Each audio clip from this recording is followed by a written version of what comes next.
Revenge films. My name is Kazumi, a 28-year-old housewife who works in smartphone app development while living with my husband, Tsutomu.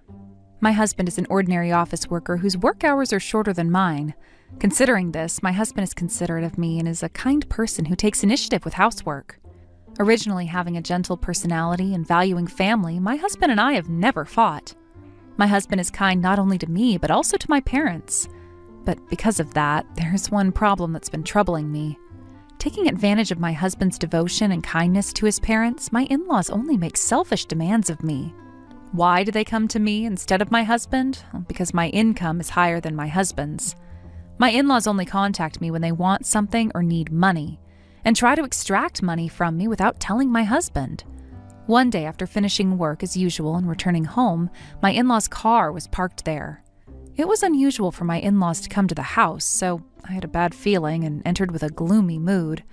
When I went to the living room, my husband smiled and said, "Welcome home!"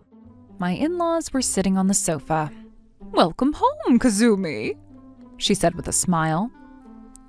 After finishing dinner, my husband said, "I'll prepare the bath, so Kazumi, you rest!"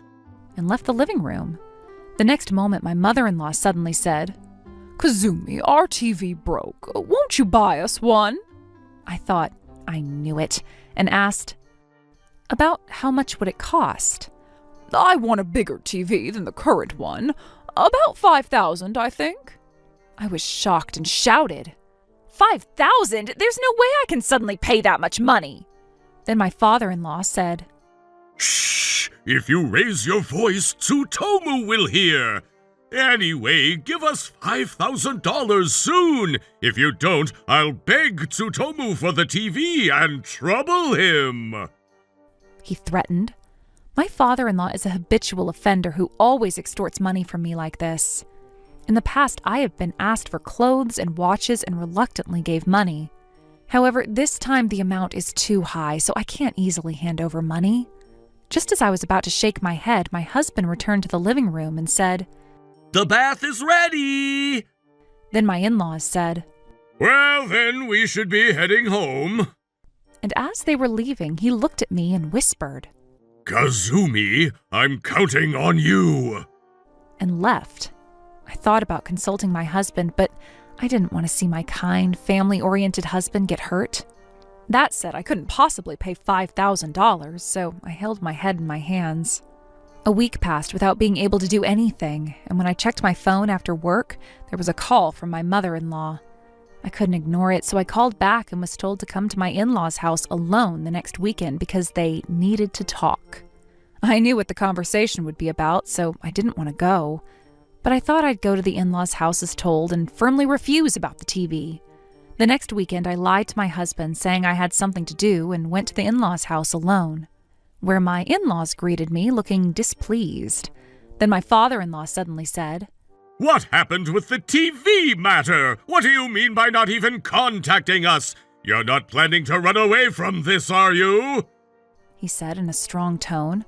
I became scared and almost gave in to their demands, but I gathered courage and said, "I won't buy the TV. No matter what, it's too expensive." I said only that, ignored my furious in-laws, and rushed out of their house. Though I was able to refuse, I didn't feel refreshed because they weren't the type to give up quietly. For the next 6 months, there was no contact from my in-laws, and I was relieved, thinking they'd finally given up on targeting my money when, one day, I suddenly received a call from my mother-in-law telling me to come to their house alone. She said there was something important about my husband, so I hurriedly headed to the in-laws' house.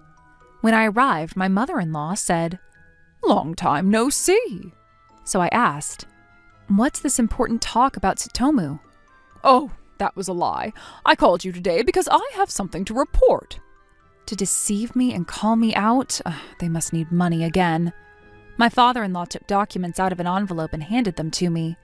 When I looked closely, it was a housing loan contract. As I stood frozen looking at it, my mother-in-law said, "You make good money, right?" And my father-in-law continued, "The loan is your responsibility," he said, handing me a bank book. "A loan? That's obviously impossible."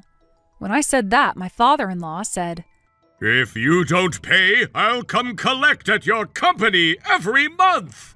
I couldn't ignore it since I couldn't cause trouble for my company, and I didn't know what to do. When I returned home with the bank book, my husband greeted me with his usual smile. "Welcome home!" The moment I saw his face, I involuntarily shed tears. My husband looked surprised and asked what happened. I thought I couldn't carry this burden alone anymore and told my husband everything. After learning the situation, the smile disappeared from my husband's face, and his shoulders trembled with anger. Then he said, "You don't have to pay the loan. I'm sorry my parents did such terrible things." "But they said they'd come to my company if I don't pay." When I said that, "I'll handle it, so don't worry. Let's cut ties with my parents." my husband said brightly. I was taken aback, but I thought my husband must have some plan, so I decided to leave the in-laws to him. A few days later, while eating my bento during lunch break at work, my husband suddenly showed up. My husband was led by my supervisor into the president's office. I panicked, unable to understand the situation, and after a while, my husband came out of the president's office. I chased after my husband, who was about to leave, and asked what he talked about with the president. And my husband had voluntarily explained the in-laws situation to the president. And then he asked the president to tell my in-laws, if they came, that I'd been transferred overseas, and received consent. The next month, when the loan repayment began, my in-laws immediately started calling me constantly every day. My husband told me to ignore all of it, so I continued ignoring as told. Then they called the company asking to speak with me. But the reception staff had apparently received instructions from the president in advance and told them I'd been transferred overseas. After that, my in-laws no longer contacted the company, but they called my cell phone dozens of times a day. I continued ignoring them for a year, then the calls from my in-laws suddenly stopped. At first, they managed to repay the loan by cutting into their savings, but eventually their savings ran out and the loan payments started to fall behind.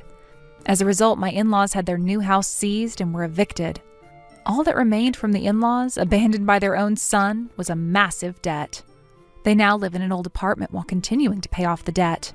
Even after retirement, my father-in-law had to keep working, whipping his aging body, doing physical labor at construction sites. My mother-in-law had been a housewife, so she couldn't find work easily, but apparently now works part-time cleaning school toilets.